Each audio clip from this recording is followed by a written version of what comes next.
I was like a whole 2 weeks. All right, are you ready? Way back in the beginning of chapter 9, we looked at a binomial, and we tried to just figure out, what you've been doing a little bit in 9.7, what we could pull out of each term, because we were going to undistribute. So what could we pull out of this term here? 3 and an x, because this is the most x here. So we can pull a 3x out of each of those, right? And that was going to help us factor. And then we undistributed, and we wrote it as 3x times x minus 2. And those were the two factors. That's what we did here. This is way back in the beginning of chapter 9. It's going to kind of come into play today. Did you remember this? It was from like last week. Yeah, something like that. Not that long ago. All right, so let's take this same idea, but just take it one step further.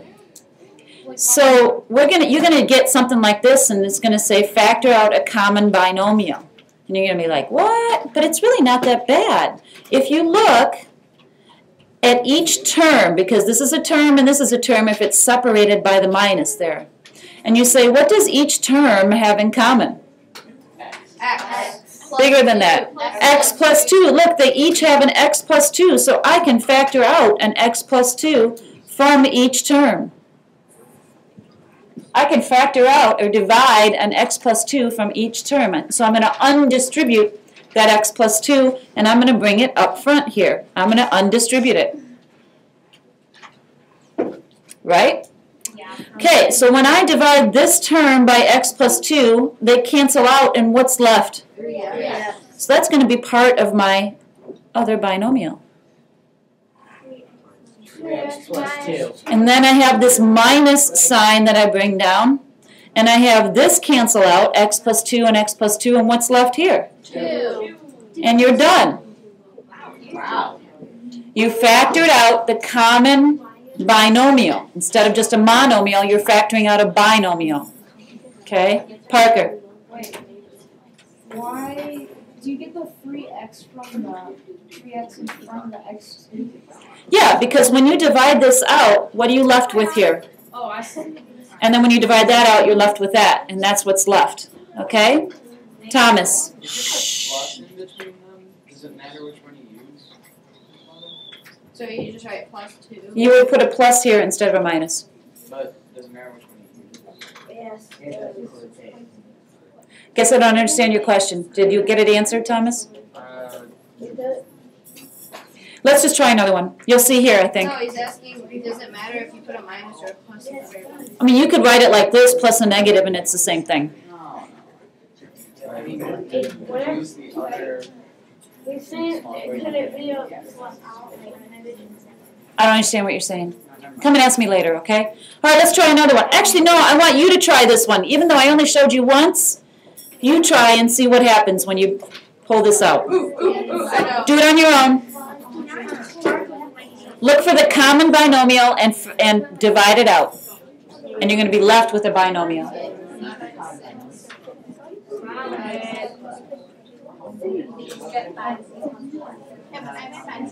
Did you get 5z plus 4 times z minus 6? Done!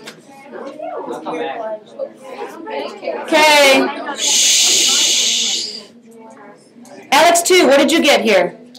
I got z minus 6 and then 5z plus 4. 5z plus 4. Right on. Yay! Okay. Thomas, is that kind of what you were thinking about? Or not? Not at all. Okay. All right, so there's one more step here. Shh, please watch this. It's not that easy the whole time. It's not hard, though. Sometimes your binomials may be opposites. So you may have to divide one of the binomials by -1 to get a common factor. For example, let's look at this right here. We have y squared times y minus 4 plus 3 times 4 minus y. They're close, but they're not exactly the same, right? Yeah. Alex Gordon, I wish you would pay attention. If I divide this one by -1, I just want to try and get the binomials the same. So I can legitimately divide that one term by -1, and it's going to look like this. I'm going to leave the first term the same, and then I got to divide everything in here by -1, so I'm going to get -3 negative 4 plus y. And I'm getting closer. Look at here. If I rewrite this one, I'm going to have the same binomial, aren't I? Yeah.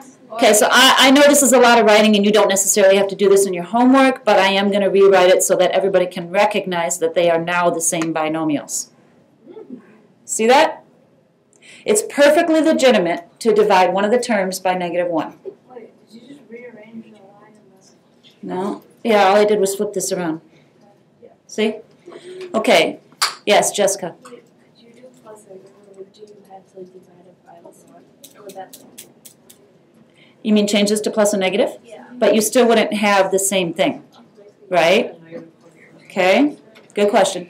All right, divide by y minus 4. That's the common binomial in each term. Undistribute that y minus 4 from each term.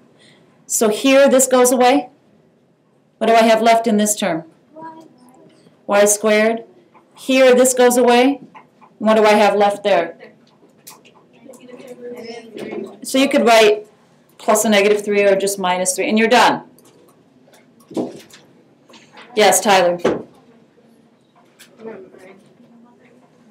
So I'm going to write a big note here. Divide by negative 1.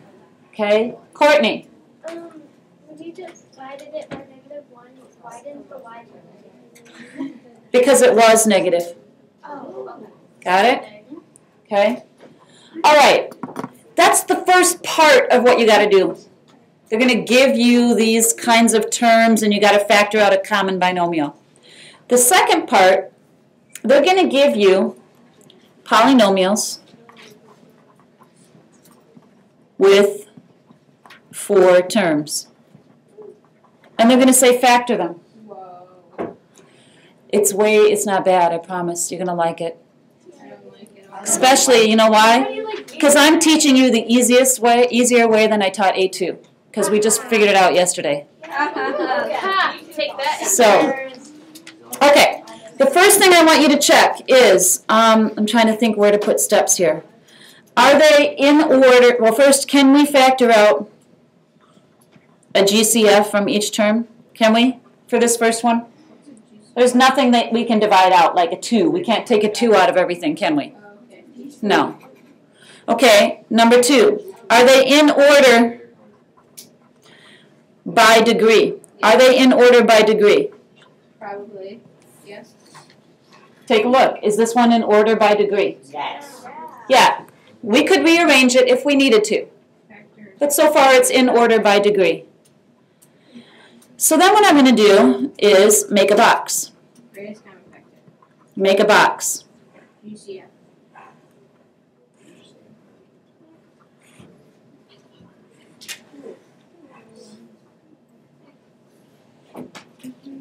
Okay, it's a little bit different than what you were doing before. We have 4 terms. We have how many squares? 4. What we do is we place each term in a square. So we start with the biggest degree in the first box. Then we put this one here. And then we do this one here and this one here. So it's slightly different in a box. Oh, we have to put terms in this. No, yeah, we're kind of going backwards. You're right, Griffin. Okay. This is what's so cool. I love this. It's very exciting. This is what geeks get excited about. Nerds. Okay, now, what you do is, like Griffin says, you're going to do it backwards. Yes, we're going to look at the first row. Look at the first row. What can I factor out of both of these? What can I factor? Y squared, right? So, I'm going to write the y squared outside there. Here's the most exciting part. Once you have one of these, the rest of them you can figure out. Really? You can. Look. Okay, let's look at the first box. What do I multiply y squared by to get y cubed? Y. So that means up here I have to put a y. That means at the bottom. Isn't that sweet? That's 2. Now look here. If this is y, what do I multiply it by to get 2? So 2 goes out here. Oh my goodness! Because 2 times y is 2y. And then up here, this is 7. Then sometimes 2 is And look what happens. 7 times 2 is 14. That's math. Isn't that just fantastic? Hi, Mrs. Rodemaker. I just thought I'd come in for this whole annoyance. See how excited they are about factoring polynomials? You have the wonderful Mrs. Burgess. This was always my excuse if I can explain it. I'd be like, yes, Mrs. Burgess. Yeah. All right. So, ladies and gentlemen, we're done. Look what we have here. This is equal to y plus 7 times y squared plus 2. Wait, I have a question. Isn't that beautiful? Yes, Parker. How do you know which ones to write up in the back? We'll write up where? You wrote y plus 7. Because look at right here. Y plus 7. Y squared plus 2. Is there ever a time when it would be minus? Now, I'm going to be honest with you. This one makes me a little nervous. Because I don't know. Let's see if it works. I haven't tried this method with that one. But let's see if it works. What the heck? Mrs. Burgess. Let's go out on a limb and try it. Mrs. Burgess. Yes. Is there ever a time when it would be like y minus 7? Should be a negative. This is going to be weird. We'll see if it works. Don't lose faith in me if it doesn't work. Because I know this works almost all the time. But something like this, I don't know. We'll see. Let's try. Okay. What can I pull out of here? Y. If this is y, what does this have to be? Y. What does this have to be if this is y? 2. I'm a little nervous. Let's see. X. Okay, so this has to be x. Oh, look! 2 times x is 2x. So, my factors, wait a minute. Parker, what are my factors? Y plus 2 and y plus. Why are you saying so? Right on.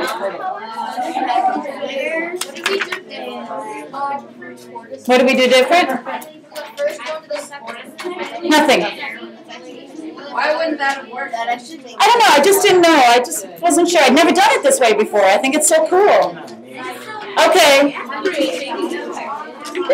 Way different. I just thought of something. Yes. Since these are 2 binomials, if you boiled it, it would equal it. It would equal that. It would. Exactly. Okay, let's, I want you guys to, shh, hold on. Hey, high five. Shh. Thank you, Blake. Okay. This one, we can't jump right in because we need to do what? Change it. We need to put it in order by what? Degree. So put it in order by degree. So it'd be x cubed plus negative 4x squared plus 3x plus negative 12. Negatives will be okay. Okay, I want you to try this on your own. So we reordered it by degree, and then you put one in each box and try it on your own. I usually put x cubed, I just go in order, left to right. Oh, it works. Guess what?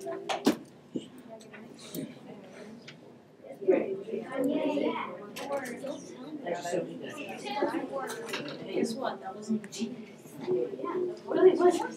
Sometimes the negatives kind of trip you up a little bit, but it should still be fine. I'm not doing this one in like the right order. Did you put it in order? I'm done. Like I did this different. You got to put it in order by degree and then put them in left to right. On the Well, see if it works. It works. Yeah, I did it, and it worked. That is way so cool. You have no idea how much easier that is.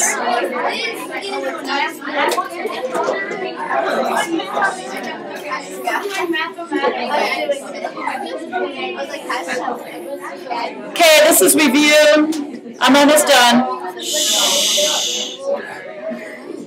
Okay, High five. Hey, if you feel like you're good, then just please don't talk. I'm almost done, I swear. This is 9.6, so we're going to ignore that for now. Shh. This is just what you were doing. What would you do first to solve this problem? What would you do first? No, already in order. What's it say right here? Factor out a monomial first, because you can. What can I factor out of each term? 3r. I can factor a 3 out of each number and an r from each variable. So I would pull that out, and I would get this. And then you would use your box to factor the rest of it. Use your box to factor the rest of it. You need factors of positive 10 that will add to negative 7. What would they be? Factors of positive 10 that would add to negative 7. Oh. 5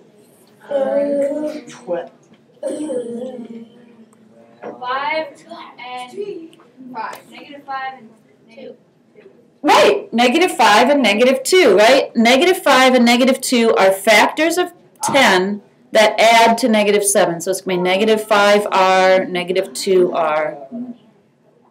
Oh, I'm lying. See, I'm getting these methods screwed up. This goes here, negative 5, negative 2. Same thing. And then you fill it in. Yeah, I know, I wrote it wrong. So then your answer would be 3 times r minus 5 times r minus 2. That would be your answer. How do you get the second question? How? Because we have 3r here. We can't leave that. That has to come into your answer. And then we realize that the factors are r minus 5 and r minus 2. 3r, r minus 5, and r minus 2. Wait, wouldn't it be r squared minus 5? What? This thing is the same thing. You factor out a monomial. I'm done. What? I don't want to go all the way to the end. You guys, if you have any, this is review stuff. If you have any questions about anything, come up and see me. Otherwise, I'm done.